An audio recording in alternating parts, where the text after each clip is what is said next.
Jacob tapped his wife's number and waited. The moment she picked up, he said, "Hey, Emily, I'll swing by and pick you up from work today." Her voice came through calm but firm. "Jacob, that's really not necessary. I'm heading out with the girls. Karen's driving and we live in the same direction, so it's super convenient." "All right, I've got to jump back into work. Talk soon." She hung up. Jacob let out a long sigh, phone still in hand. Maybe he was being overbearing. Maybe it was time to ease off a little. But from his perspective, he had more than enough reason to be cautious. Emily worked as a department manager in a large corporation. About 6 months earlier, the company expanded and brought in a batch of new managers for a major initiative. One of them was Brandon, loud, overly self-assured, and constantly trying to be the center of attention. The kind of guy who dove headfirst into every office interaction, eager to charm everyone around him. In the beginning, Brandon spread his energy across the entire office. But lately, his focus had narrowed, zeroing in on Emily. Jacob first heard Brandon's name in passing, when Emily casually mentioned some funny story he had told. But later, Jacob saw it all unfold in person. One particular evening, when their car was in the shop, Jacob had walked over to pick Emily up. He didn't want her strolling through dark streets alone. That's when he saw Brandon waiting at the office doors. Brandon pulled open the large glass door with theatrical flair, bowed like he was escorting royalty, and gently took Emily's elbow as she stepped outside. He cracked a string of corny jokes, making her laugh, until her gaze landed on Jacob. "Isn't Brandon hilarious?" she beamed. Jacob's jaw tightened. "Hilarious? That clown's obviously hitting on you." "Oh, come on," she said, rolling her eyes. "He's like that with everyone. We're just friends. Can we please go home?" Jacob didn't buy into the whole just friend thing when it came to men and women. To him, Brandon was laying it on thick, and Emily was too trusting to notice. From that day forward, Jacob made a point of picking her up from work as often as he could. He'd hang around in the lobby, partly to remind Brandon that Emily had a husband who showed up, and partly to keep a watchful eye. At first, Emily found it sweet. It felt like protection, like he genuinely cared. But over time, it began to feel like a leash. A short, stifling one. She eventually asked him to ease up, told him he was reading too much into things. "Jacob, I'm married to you, not him," she reminded. "He's just a co-worker trying to fit in with the new team. He's friendly with everyone, not just me." Jacob tried to let it go, but jealousy is a stubborn thing. And one evening, it all blew up. The doorbell rang. Jacob opened it to find a delivery driver holding a medium-sized box. "Hello, sir. Got a delivery for you," the young man said cheerfully. "I didn't order anything," Jacob replied, eyeing the box suspiciously. "It's a gift. There's a note inside," the courier explained, handing it over before walking off. Jacob peeled the note off the top. The message read, "To the amazing Emily, your hands work wonders." Inside was a lavish fruit arrangement. Just then, Emily walked in from the kitchen. "Mind telling me what this is?" Jacob asked, holding the note out like it was evidence in a trial. Emily read it twice, then let out a laugh. "Oh, this must be from Brandon." She didn't even finish the sentence before Jacob lost it. "Brandon? Are you serious? What exactly did your wonder-working hands do for him, huh?" His voice was rising with every word. In a burst of frustration, he hurled the fruit basket against the wall. Pieces of melon and pineapple scattered across the floor. "Jacob, what the hell?" Emily shouted, genuinely startled. His computer froze at work. "I helped him fix it. That's it. What do you think happened?" she snapped. Jacob's eyes narrowed. "Then explain why a man is sending a married woman gifts with flirty notes." Emily's face twisted in disbelief. "You seriously think a thank-you fruit basket means something more? Just because I'm married, I can't accept a simple gesture of gratitude." Now she was furious too. They stormed off into separate rooms, both too heated to speak any further. Later, as Jacob replayed the whole thing in his head, he realized it wasn't the gift itself that had set him off. It was the tone of the note. It felt deliberate, like Brandon was baiting him, trying to get under his skin with that suggestive phrasing. A few days passed. Tension lingered but gradually softened as work pulled Jacob's focus elsewhere. He was a sound engineer, juggling gigs from setting up audio for musicians to DJing weddings and private parties. His schedule got hectic enough to drown out thoughts of Brandon and the office drama. Then Emily brought up the company's anniversary celebration. They are throwing a big party. Everyone in the department is dressing up. Gowns, jewelry, the works. I don't want to be the only one showing up underdressed. Jacob hated the idea instantly. Not because of the gown or the jewelry, but because he'd seen enough company parties in his line of work to know how wild they could get.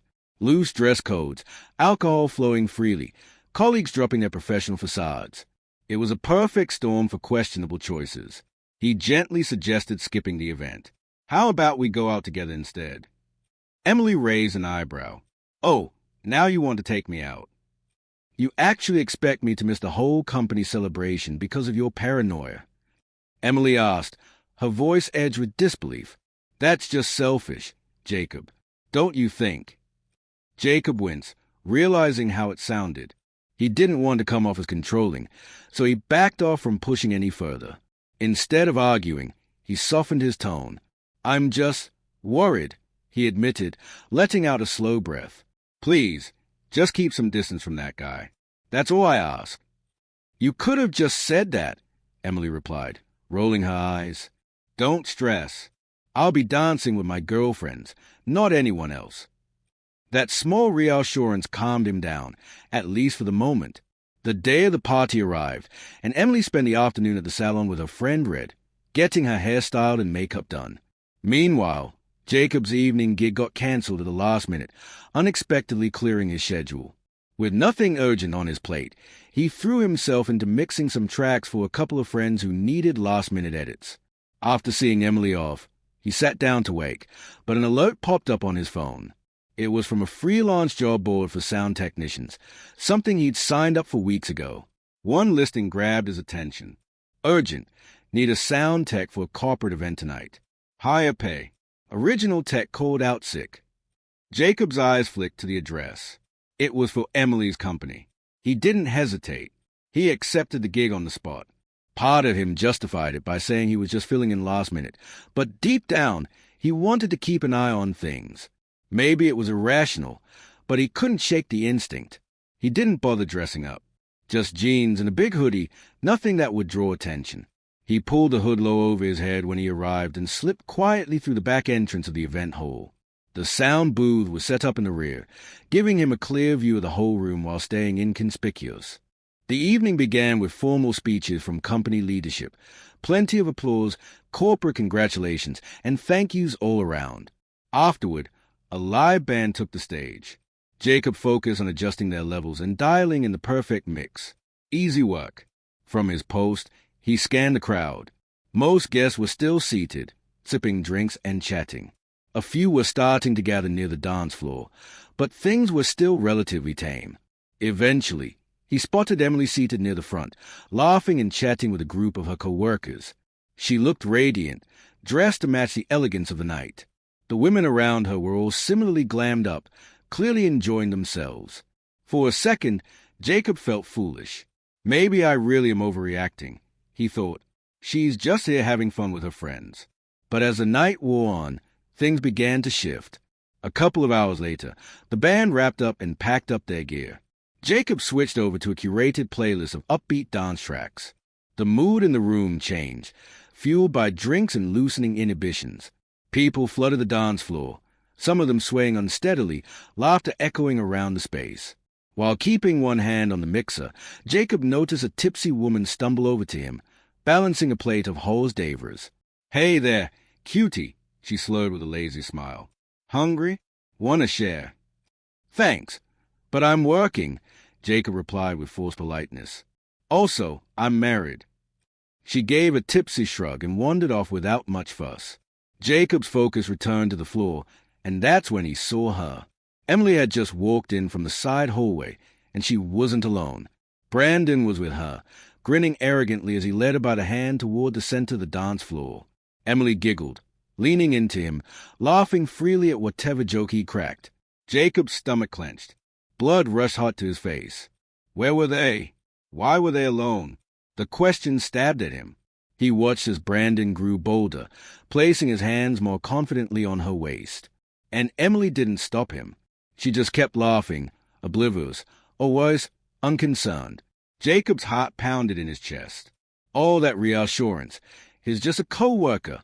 I'll keep my distance. Was that all just lip service? He wanted to storm across the floor, shove Brandon back, maybe knock his smug smile into the ground. But he was on the clock.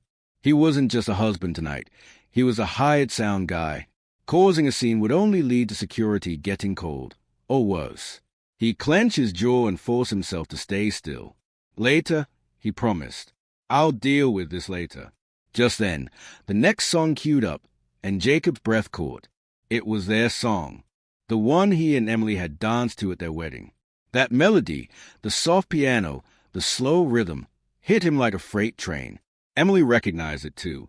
She stopped, mid-laugh, just as Brandon reached for her waist. She stepped back, scanning the room, until her eyes landed on the sound booth. Their gazes locked. Tears filled her eyes as she realized he had seen everything. She took an uncertain step toward him, then another. Jacob didn't move. His expression stayed cold, unreadable. And slowly, he shook his head. Emily froze. She understood the message. This is done. There would be no reconciliation. Not after tonight. Later, after the party, they had it out, an explosive fight where every truth spilled out. Jacob told her plainly. He was finished. Whatever trust they had was gone. Before the divorce paperwork was finalized, Jacob made a point of tracking Brandon down. The man needed to know one thing. Actions have consequences, and messing with someone else's marriage wasn't going to be swept under the rug.